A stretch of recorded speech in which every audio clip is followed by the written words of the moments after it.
राहुल और पायल पति पत्नी थे, लेकिन दोनों में नाचाकी की वजह से अलहदगी हो गई।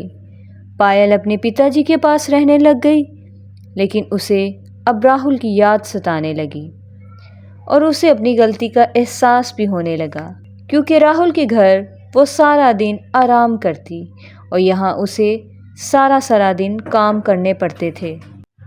एक दिन पायल ने अपने पिताजी से कहा, पिताजी, मुझे तो लगा था राहुल मुझे लेने आ जाएगा, लेकिन आज कितने दिन हो गए वो नहीं आया। ज़रूर पार्वती देवी का काम है, उसी ने उसके कान भरे होंगे, वरना वो मुझसे बहुत मोहब्बत करता है। बेटी, तुमने भी तो उनके साथ अच्छा नहीं किया। मैंने उनके साथ क्या बुरा किया है? मुझसे नहीं होते थे उनके काम। बेटी, अब तुम क्या चाहती हो? मैं बस यही चाहती हूँ कि राहुल खुद यहाँ आए और माफ़ी मांगे हमसे और यहाँ से ले जाए। बेटी, वो नहीं आएगा, क्योंकि तुमने उनके साथ बहुत बुरा किया है। फिर भी अगर तुम कहती हो तो हम खुद चले जाते हैं, उनसे क्षमा कर लेते हैं। नहीं पिताजी, राहुल ज़रूर आएगा, आप कुछ दिन इंतज़ार करें।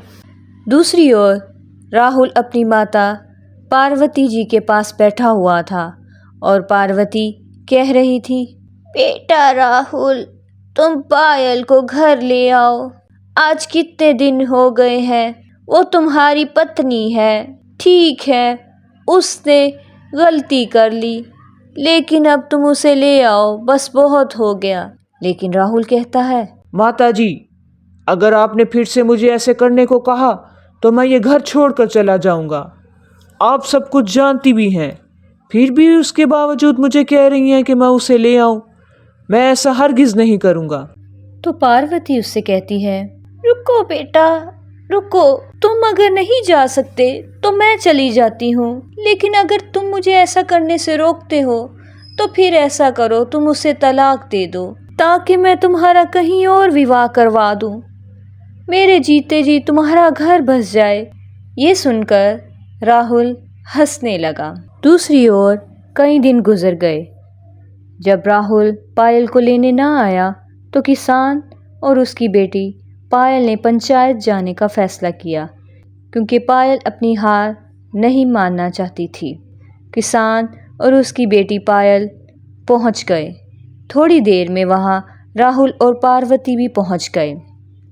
पंचायत के मुखिया जी सेठ मुकेश थे, जो बहुत ही समझदारी से फैसला करते थे। मुखिया जी ने जब देखा कि सब पहुंच गए हैं तो उसने किसान की तरफ देखकर कहा, हाँ किसान भैया, तुम्हारी क्या समस्या है? तुम सबको यहाँ कैसे आना हुआ? किसान ने अपनी सारी बातें बताईं। मुखिया जी ने राहुल से कहा, बेटा राहुल, तुम और पायल आपस में सुलह कर लो। ऐसे लड़ाई झगड़े तो हर घर में होते हैं। तुम पायल को घर ले आओ। तो राहुल ने मुखिया जी से कहा, सरपंच जी, आप नहीं जानते, ये बहुत मकार लड़की है। इसने मेरे और मेरे माता पिता के साथ बहुत बुरा किया। मैं इसके साथ नहीं रह सकता। अभी ये बातें चल ही रही थी तो पायल ने कहा, अरे आप कैसी बातें कर रहे हैं? इसी दौरान दोनों में काफी बहस चलने लग गई। सब उनकी बातें सुनने लगे। बातों बातों में पायल की चालाकी भी सामने आ गई। उसने कहा, मुझे भी कोई शौक नहीं है इस घर की मौसी बनने का। मैं नहीं रहूंगी पिताजी इनके घर, आप चले यहाँ से, ये बहुत बुरे लोग हैं। राहुल और सब पंचायत में मौजूद लोग पायल की तरफ हैरानी से देखने लग गए।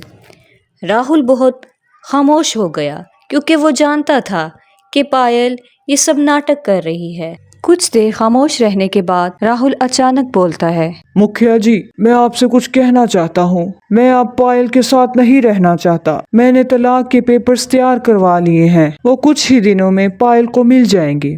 ये सुनते ही सब लोग हैरानी से राहुल की तरफ देखने लग जाते हैं। पायल भी बहुत हैरानगी से राहुल की तरफ देखती है, लेकिन खामोश रहती है। ये सब कहकर राहुल और पार्वती अपने घर की तरफ चले जाते हैं। यूं इस पंचायत का फैसला राहुल और पायल की तलाक पर ख़त्म हो जाता है। इसी तरह चालाक बहू भी अपने अंजाम को पहुंच जाती है।